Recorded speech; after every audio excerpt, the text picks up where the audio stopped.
After the knowledge engineering process, we should have a planning domain and maybe planning problems that we can give to a planner as input. The planner then does the plan generation, and that's what we've looked at so far in this course, algorithms that synthesize plans. But the algorithms we have looked at make some assumptions which may not hold in the planning problems we are trying to solve. I will now try to give you an overview of some other issues and problems that may come up during plan generation and how those can be addressed. Before we talk about different types of planning problem, here's another approach to the planning problem as we've described it so far. Up to now, we have looked at planning algorithms that take a planning problem, apply some algorithm, and the result is some plan that is a solution to the planning problem. Another way to solve planning problems, the same planning problems, is to transform the problem into a different type of problem as a first solution step. And in this approach here, the problem we transform it to is a SAT problem, a satisfiability problem. I'm not going to describe the details how this is done here. But SAT problems have been around for a long time, and in fact 3SAT was the first problem to be proved NP-complete. So there are a number of efficient solvers that we can use to solve SAT problems, and what they give us is a SAT solution, which is an assignment of truth values to propositional variables in the SAT problem. And given such a SAT solution, it is fairly easy to extract a plan from this solution. So you can see this approach is quite different from everything we've seen previously because it doesn't tackle the problem head-on, but transforms it into a different problem, solves that problem, and extracts the solution from that other solution. And the main reason why this approach works so well is, of course, that we have efficient SAT solvers. This approach was quite successful in the mid to late 90s, and the planner that implemented it was called Blackbox. All the planning algorithms we've looked at so far deal with planning problems where the actions are deterministic.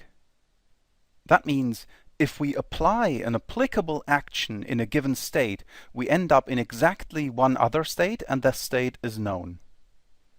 However, there are many problems where the outcome of actions is uncertain.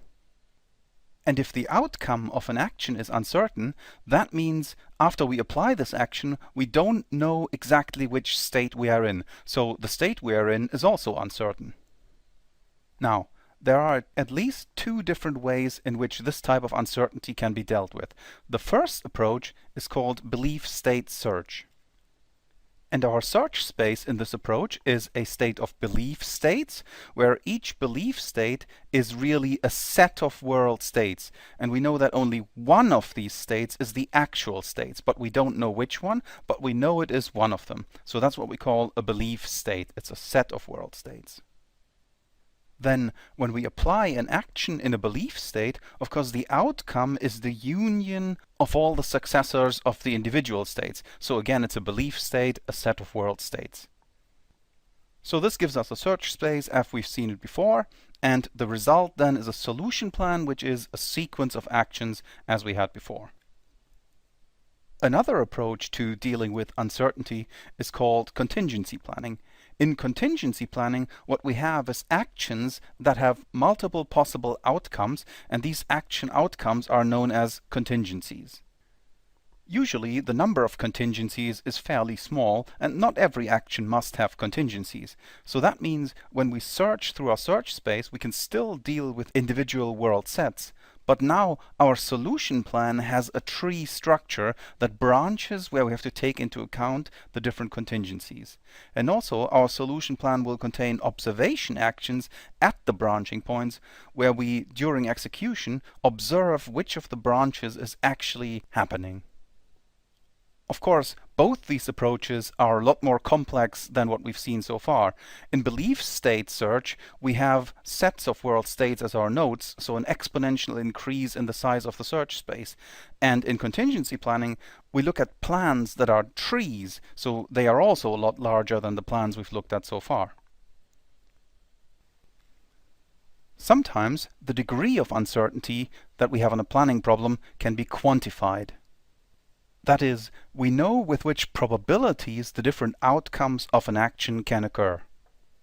This approach is called probabilistic planning and is based on a different conceptual model. So we're no longer looking at simple state transition systems as we have so far, but the new conceptual model is called a partially observable Markov decision process, this one here.